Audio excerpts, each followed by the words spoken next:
한 주간의 IT 소식을 정리해드립니다. 당신이 꼭 알아야 될 IT 소식. Do you know IT?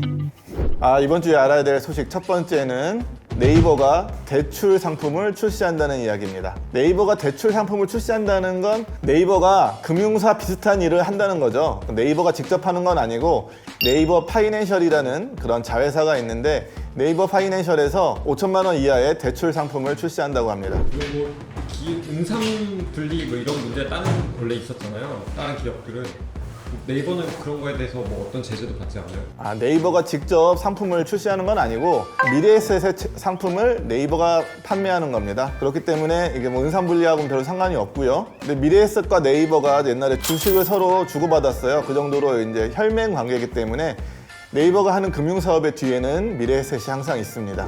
이 대출을 하는 이유가 뭐예요? 대체 돈을 환장했어요?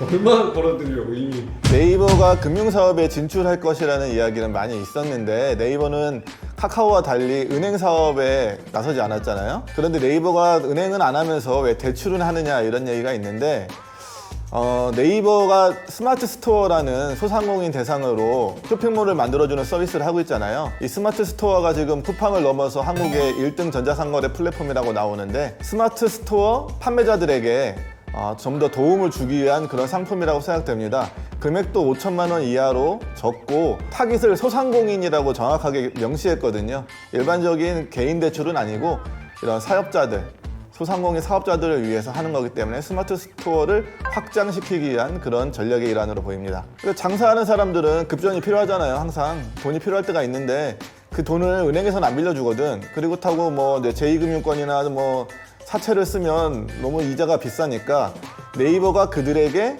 상대적으로 적은 이자로 주겠다.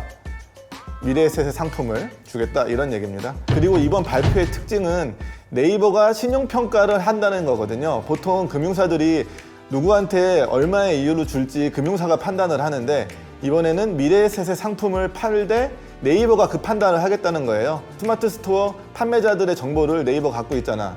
그러니까 네이버가 이 사람은 돈을 잘 갚을 사람인지 아닌지, 이 판매자는 매출이 얼마나 되고 매달 매출은 잘 일어나는데 아직 돈이 잘 안 돌아서 당장 급전이 필요하니까 이 사람한테는 돈을 빌려줘도 금방 갚을 수 있겠구나.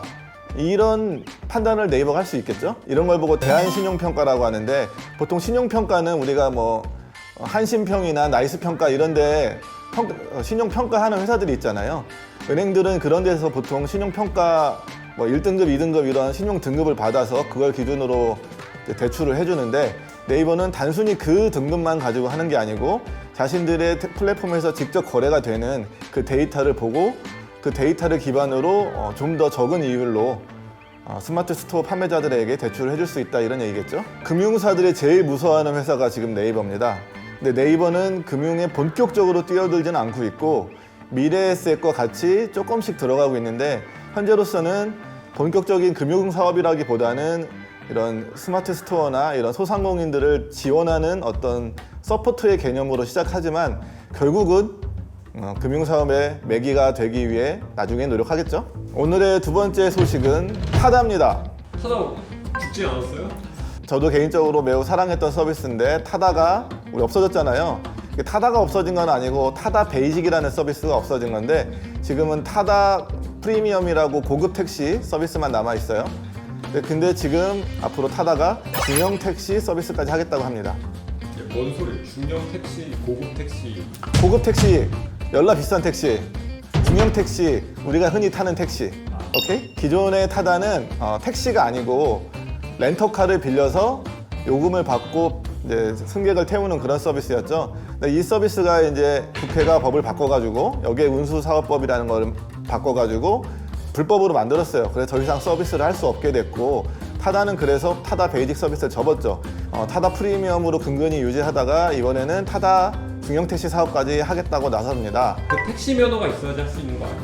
택시 면허가 있어야 되니까 택시 면허를 사는 건 아니고 가맹 택시라는 게 있어요. 파리바게뜨 빵집을 우리가 이제 브랜드를 파리바게뜨 브랜드로 사업을 할 수 있잖아요. 거기서 가맹비를 내고 그것처럼 타다라는 브랜드를 달고 택시를 할 수 있는 거예요. 택시 운전면허를 가진 사람들이. 그러니까 이제 이건 약간 프랜차이즈 사업이죠. 타다라는 브랜드를 빌려주는. 그러면 택시 기사님이 이제 자기가 타다 기사입니다라고 하고 다니고. 그렇죠. 택시가 외모를 타다처럼 이렇게 멋지게 꾸미고 안에도 뭐 타다처럼 뭐 공기청정기도 놓고 뭐 이제 휴대폰 충전선도 놓고 어서 오십시오 타다입니다 이런 친절한 것도 배워서 타다처럼 하겠다는 거죠. 이 가맹 택시가 이미 시장에 많이 있어요. 우리 카카오 택시 중에 카카오 블루라는 택시 있잖아요. 이게 호출비 3,000원짜리. 이 택시는 일반 택시하고 달리 좀 더 고급스러운 서비스와 약간 친절함을 더해서 3,000원을 더 받는 거죠. 이런 서비스를 이제 타다도 하겠다는 겁니다. 현재는 카카오티 블루하고 마카롱 택시라는 두 개의 종류가 있는데 여기에 타다까지 끼워들게 되는 거죠. 그리고 택시 기사님들이 타다에 대한 좀 감정이 안 좋잖아요. 근데 그 감정이 지금 다시 카카오 독점에 대한 불만으로 좀 옮겨가고 있기 때문에 카카오에 대한 견제 세력을 만든다 이런 측면에서 타다를 키워주지 않을까 하는 그런 생각을 해봅니다. 가맹 택시는 승객 운송 이외에 부가 서비스도 할 수 있어요. 마카롱 택시를 보면 펫 택시라고 해서 승객뿐 아니고 이 강아지 같은 반려동물을 같이 이동시켜주는 이런 서비스도 제공하고 이거에 추가 비용을 받고요. 그 다음에 뭐 이제 병원 동행 서비스 이런 것도 해서 노인들 병원에 갈 때 보호자가 없으면 혼자 가기 힘드니까 택시 기사님이 노인을 모시고 병원에 가서 치료를 받게 하고 다시 치료 끝나면 집까지 모셔다 드리는 이런 서비스 제공하거든요. 이게 택시 서비스의 종류가 과거와는 좀 달라지는 거죠. 이런 게 이제 가맹 택시는 가능하기 때문에 타다가 이제 가맹 택시 사업을 시작하면 기존의 서비스 위에 또 어떤 부가 서비스를 만들어낼 수 있겠죠. 세 번째 소식은 인텔 소식입니다. 인텔이 7나노 공정 직접 제조를 올해 안에 못하겠다고 선언을 하고 이것을 다른 반도체 생산업체한테 외주를 주겠다는 그런 발표를 했습니다. 7나노 공정이 뭔가요? 7나노 공정? 천나 미세한 공정이지. 지금 현재 이제 삼성전자하고 TSMC라는 회사가 이 7나노 공정으로 파운드리 사업을 하고 있고 AMD는 7나노 공정으로 만들어진 칩을 만들었어요. 그런데 인텔이 올해 안에 내놓겠다고 발표를 오래전에 했는데 그걸 차일피일 미루더니 결국은 배째라 못하겠다. 올해 안에는 힘들다 이런 발표를 한 거죠. 그럼 이제 인텔 CPU 안 사도 할 수 없는 건가요? 그런 건 아니고 자기들이 직접 만들지는 이제 못하겠고 이것을 아웃소싱, 그러니까 다른 회사한테 위탁 제조를 하겠다고 발표를 한 겁니다. 삼성전자 주식 올라가나요?